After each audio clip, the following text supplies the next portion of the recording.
Sunday, August 6. The Unity of the Spirit. Read Ephesians chapter 4, verses 1 to 16. How does Paul encourage believers to nurture the unity of the church? Ephesians 4, beginning at verse 1. I, therefore, the prisoner of the Lord, beseech you to walk worthy of the calling with which you were called, with all lowliness and gentleness, with long-suffering, bearing with one another in love, endeavouring to keep the unity of the Spirit in the bond of peace. There is one body and one Spirit, just as you were called in one hope of your calling, one Lord, one faith, one baptism, one God and Father of all, who is above all and through all and in you all. But to each one of us grace was given according to the measure of Christ's gift. Therefore he says, when he ascended on high, he led captivity captive and gave gifts to men. Now this he ascended, what does it mean? But that he also first descended into the lower parts of the earth. He who descended is also the one who ascended far above all the heavens, that he might fill all things. And he himself gave some to be apostles, some prophets, some evangelists, and some pastors and teachers, for the equipping of the saints, for the work of ministry, for the edifying of the body of Christ, till we all come to the unity of the faith and of the knowledge of the Son of God, to a perfect man, to the measure of the stature of the fullness of Christ, that we should no longer be children, tossed to and fro and carried about with every wind of doctrine, by the trickery of men, in the cunning craftiness of deceitful plotting, but, speaking the truth in love, may grow up in all things into him who is the head, Christ, from whom the whole body, joined and knit together by what every joint supplies, according to the effective working by which every part does its share, causes growth of the body for the edifying of itself in love. Paul begins the second half of Ephesians, chapters 4 to 6, with a stirring call to unity, but in two major parts. First, in Ephesians chapter 4, verses 1 to 6, he asks believers to nurture the unity of the Spirit by exhibiting unity-building virtues, as in the first 3 verses, a call to support with a poetic list of 7 ones in verses 4 to 6. Second, in Ephesians 4, 7 to 16, Paul identifies the victorious, exalted Jesus as the source of grace in people who lead in sharing the gospel, in verses 7 to 10, and describes how they, together with all church members, contribute to the health and growth and unity of the body of Christ, in verses 11 to 16. As the chapter begins, Paul invites Christians to walk in a manner worthy of the calling to which you have been called, in verse 1.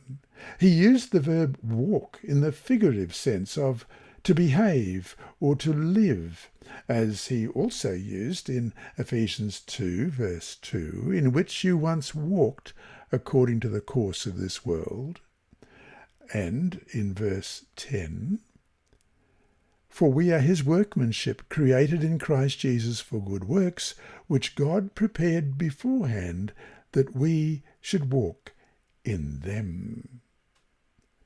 Ephesians 4, verse 17, this I say, therefore, and testify in the Lord, that you should no longer walk as the rest of the Gentiles walk in the futility of their mind. And Ephesians chapter 5, verse 2, and walk in love, as Christ also has loved us and given himself for us, an offering and a sacrifice to God for a sweet-smelling aroma. And verse 8, for you were once darkness, but now you are light in the Lord. Walk as children of light. And verse 15, see then that you walk circumspectly, not as fools, but as wise. When Paul refers to their calling, he refers to the call of Christian faith, as we read about in Ephesians 1, verse 18.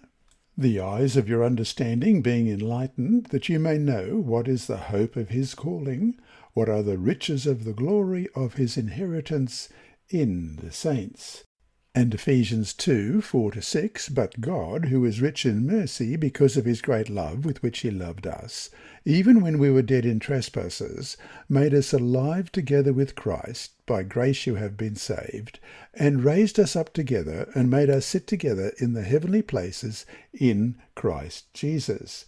And the same chapter, verse 13, But now in Christ Jesus, you who once were far off, have been brought near by the blood of Christ. Paul urges believers to practice a unifying behaviour that reflects God's ultimate plan, as we read in Ephesians 4, 9 and 10. He begins that emphasis here with his call to practice virtues that lead to unity at the beginning of the chapter 4, verses 1-3, such as humility, gentleness, and patience. Let's look at each of them in turn. Paul elsewhere explains the term humility in Ephesians 4 verse 2, or lowliness, by adding the idea to count others more significant than yourselves in Philippians 2 verse 3.